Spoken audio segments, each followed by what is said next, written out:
Kejadian pasal 24. Ribka dipinang bagi Ishak. Adapun Abraham telah tua dan lanjut umurnya, serta diberkati Tuhan dalam segala hal. Berkatalah Abraham kepada hambanya yang paling tua dalam rumahnya, yang menjadi kuasa atas segala kepunyaannya. Katanya, "Baiklah, letakkan tanganmu di bawah pangkal pahaku, supaya aku mengambil sumpahmu demi Tuhan, Allah yang empunya langit dan yang empunya bumi, bahwa engkau tidak akan mengambil untuk anakku seorang istri dari antara perempuan Kanaan yang di antaranya aku diam. Tetapi engkau harus pergi ke negeriku dan kepada sanak saudaraku untuk mengambil seorang istri bagi Ishak anakku." Lalu berkatalah hambanya itu kepadanya, "Mungkin perempuan itu tidak suka mengikuti aku ke negeri ini. Haruskah aku membawa anakmu itu kembali ke negeri dari mana tuanku keluar?" Tetapi Abraham berkata kepadanya, "Awas, jangan kau bawa anakku itu kembali ke sana. Tuhan Allah yang empunya langit, yang telah memanggil aku dari rumah ayahku, serta dari negeri sanak saudaraku, dan yang telah berfirman kepadaku, serta yang bersumpah kepadaku, demikian, kepada keturunanmu lah akan kuberikan negeri ini. Dialah juga akan mengutus malaikatnya berjalan di depanmu, sehingga engkau dapat mengambil seorang istri dari sana untuk anakku.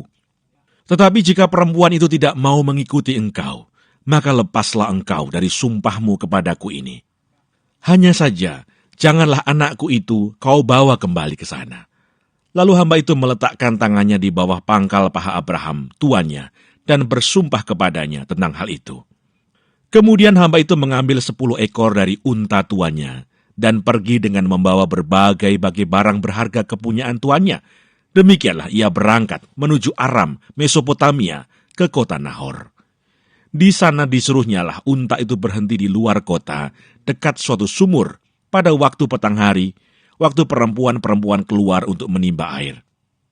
Lalu berkatalah ia, "Tuhan Allah tuanku Abraham, buatlah kiranya tercapai tujuanku pada hari ini. Tunjukkanlah kasih setiamu kepada tuanku Abraham. Di sini aku berdiri di dekat mata air, dan anak-anak perempuan penduduk kota ini datang keluar untuk menimba air.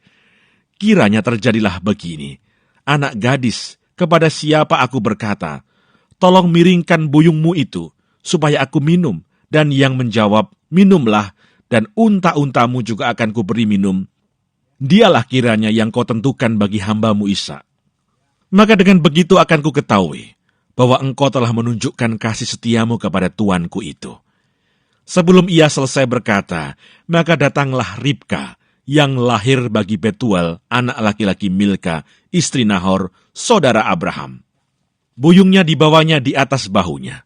Anak gadis itu sangat cantik parasnya, seorang perawan, belum pernah bersetubuh dengan laki-laki.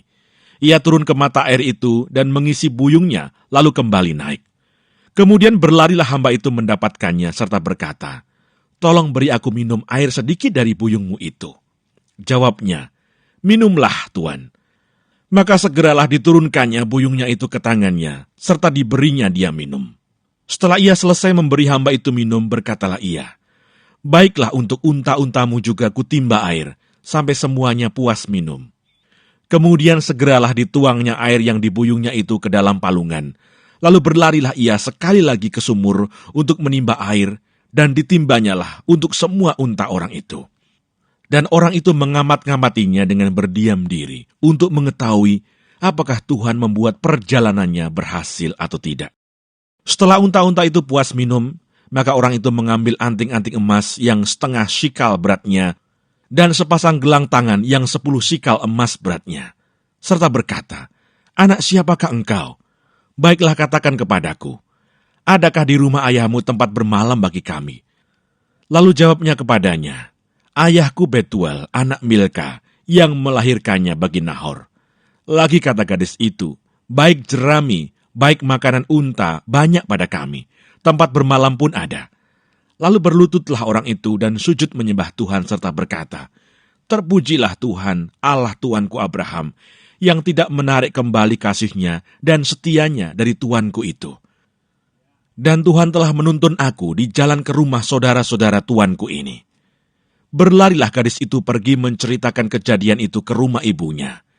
Ribka mempunyai saudara laki-laki namanya Laban. Laban berlari keluar mendapatkan orang itu ke mata air tadi. Sesudah dilihatnya anting-anting itu dan gelang pada tangan saudaranya, dan sesudah didengarnya perkataan Ribka saudaranya, yang bunyinya, "Begitulah dikatakan orang itu kepadaku." Ia mendapatkan orang itu yang masih berdiri di samping unta-untanya di dekat mata air itu dan berkata, "Marilah engkau yang diberkati Tuhan. Mengapa engkau berdiri di luar? Padahal telah kusediakan rumah bagimu dan juga tempat untuk unta-untamu." Masuklah orang itu ke dalam rumah. Ditanggalkanlah pelana unta-unta, diberikan jerami dan makanan kepada unta-unta itu. Lalu dibawa air pembasuh kaki untuk orang itu dan orang-orang yang bersama-sama dengan dia. Tetapi ketika dihidangkan makanan di depannya, berkatalah orang itu, "Aku tidak akan makan sebelum kusampaikan pesan yang kubawa ini." Jawab Laban, "Silahkan." Lalu berkatalah ia, "Aku ini hamba Abraham. Tuhan sangat memberkati tuanku itu, sehingga ia telah menjadi kaya. Tuhan telah memberikan kepadanya kambing domba dan lembu sapi, emas dan perak, budak laki-laki dan perempuan, unta dan keledai. Dan Sarah istri tuanku itu, sesudah tua, telah melahirkan anak laki-laki bagi tuanku itu. Kepada anaknya itu telah diberikan tuanku segala harta miliknya. Tuanku itu telah mengambil sumpahku, engkau tidak akan mengambil untuk anakku seorang istri dari antara perempuan Kanaan yang negerinya kudiami ini. Tetapi engkau harus pergi ke rumah ayahku dan kepada kaumku untuk mengambil seorang istri bagi anakku." Jawabku kepada tuanku itu, "Mungkin perempuan itu tidak mau mengikut aku." Tetapi katanya kepadaku, "Tuhan yang di hadapannya aku hidup akan mengutus malaikatnya menyertai engkau, dan akan membuat perjalananmu berhasil, sehingga engkau akan mengambil bagi anakku seorang istri dari kaumku dan dari rumah ayahku. Barulah engkau lepas dari sumpahmu kepadaku. Jika engkau sampai kepada kaumku dan mereka tidak memberikan perempuan itu kepadamu, hanya dalam hal itulah engkau lepas dari sumpahmu kepadaku. Dan hari ini aku sampai ke mata air tadi, lalu kataku, Tuhan, Allah tuanku Abraham, sudilah kiranya engkau membuat berhasil perjalanan yang kutempuh ini. Di sini aku berdiri di dekat mata air ini, kiranya terjadi begini. Apabila seorang gadis datang keluar untuk menimba air, dan aku berkata kepadanya, tolong berikan aku minum air sedikit dari buyungmu itu. Dan ia menjawab, minumlah, dan untuk unta-untamu juga akan kutimba air. Dialah kiranya istri yang telah Tuhan tentukan bagi anak tuanku itu. Belum lagi aku habis berkata dalam hatiku, Ribka telah datang, membawa buyung di atas bahunya, dan turun ke mata air itu, lalu menimba air. Kataku kepadanya, tolong berikan aku minum. Segeralah ia menurunkan buyung itu dari atas bahunya, serta berkata, minumlah, dan unta-untamu juga akan kuberi minum. Lalu aku minum, dan unta-unta itu juga diberinya minum. Sesudah itu aku bertanya kepadanya, anak siapakah engkau? Jawabnya, ayahku Betuel anak Nahor yang dilahirkan Milka. Lalu aku mengenakan anting-anting pada hidungnya dan gelang pada tangannya. Kemudian berlututlah aku dan sujud menyembah Tuhan, serta memuji Tuhan Allah Tuanku Abraham, yang telah menuntun aku di jalan yang benar untuk mengambil anak perempuan saudara tuanku ini bagi anaknya. Jadi sekarang, apabila kamu mau menunjukkan kasih dan setia kepada tuanku itu, beritahukanlah kepadaku, dan jika tidak, beritahukanlah juga kepadaku, supaya aku tahu entah berpaling ke kanan atau ke kiri. Lalu Laban dan Betuel menjawab, semuanya ini datangnya dari Tuhan. Kami tidak dapat mengatakan kepadamu baiknya atau buruknya. Lihat, Ribka ada di depanmu, bawalah dia dan pergilah, supaya ia menjadi istri anak tuanmu, seperti yang difirmankan Tuhan. Ketika hamba Abraham itu mendengar perkataan mereka, sujudlah ia sampai ke tanah menyembah Tuhan. Kemudian hamba itu mengeluarkan perhiasan emas dan perak, serta pakaian kebesaran, dan memberikan semua itu kepada Ribka, juga kepada saudaranya, dan kepada ibunya diberikannya pemberian yang indah-indah. Sesudah itu makan dan minumlah mereka, ia dan orang-orang yang bersama-sama dengan dia, dan mereka bermalam di situ. Paginya sesudah mereka bangun, berkatalah hamba itu, "Lepaslah aku pulang kepada tuanku." Tetapi saudara Ribka berkata, serta ibunya juga, "Biarkanlah anak gadis itu tinggal pada kami barang 10 hari lagi, kemudian bolehlah engkau pergi."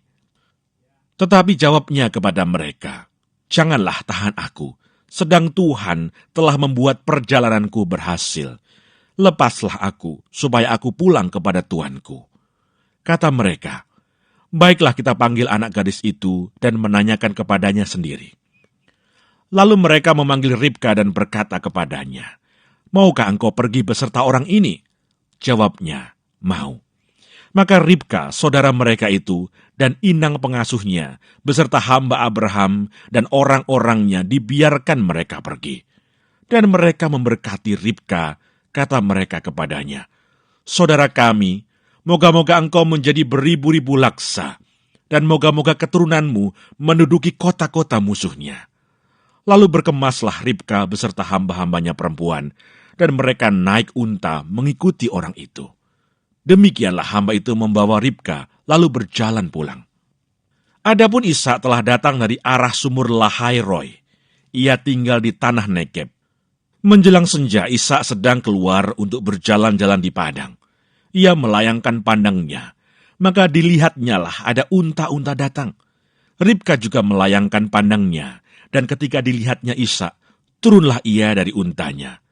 Katanya kepada hamba itu, "Siapakah laki-laki itu yang berjalan di padang ke arah kita?" Jawab hamba itu, "Dialah tuanku itu." Lalu Ribka mengambil telekungnya, dan bertelekunglah ia. Kemudian hamba itu menceritakan kepada Ishak segala yang dilakukannya.